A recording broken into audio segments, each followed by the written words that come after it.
Even though we have reached chapter 10 of this DVD, I've already forgotten how many times I've mentioned the tactical prowess that Sergei Karjakin had at his disposal at the age of 10, 11, 12 years old. And here we're going to witness yet another example of a very tight game being decided in his favour by a moment of watching out for a tactic that appears out of absolutely nowhere.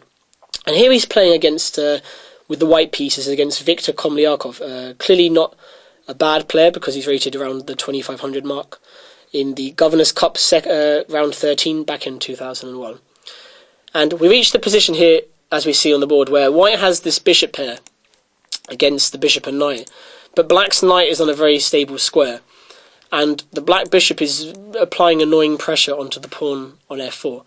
Coupled with that, black has this very strong pawn on c4, a protected passed pawn, that white's always going to have to be on the lookout for.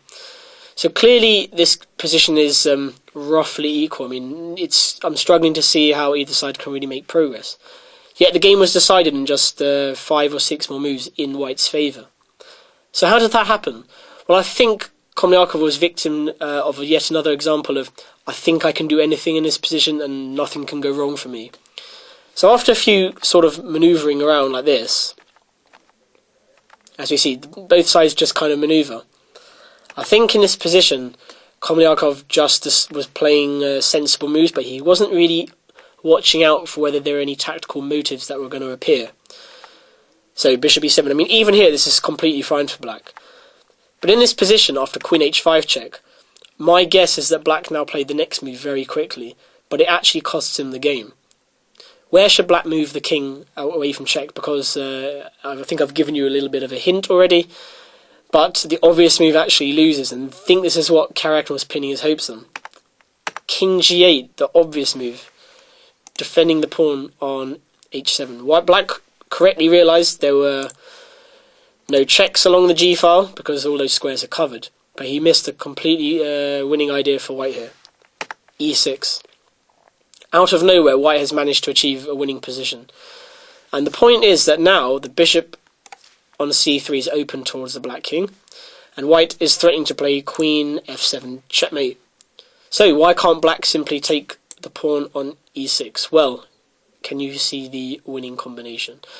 The idea is to play queen e8 check, and now we see the problem with black is black's position.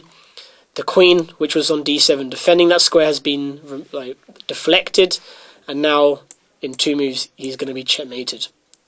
So it's fair to say that these tactics are coming up quite a lot in Sergei's games, and they still do even now as a 2700 player, very near 2800 level. They still happen, and I think it's no coincidence. I think Sergei is very tactically attuned. He's always watching out, what tricks can I pull in this position? And it even works against strong players such as this opponent here. So in your games, that's quite a big thing to look out for. What are the tricks do I have at my disposal? How can I sort of lure my opponent into playing a bad move? And almost like, what are the chances of him actually doing that move? I mean, black didn't have to go king g8. If we just return to that position instead of king g8. In fact, king f8 would have been quite okay for him, because if queen takes h7, bishop c5 check with a discovered attack on white's queen, and black would have been completely fine. So again, a strong player, yet another strong player falling victim to Karjakin's tactical prowess.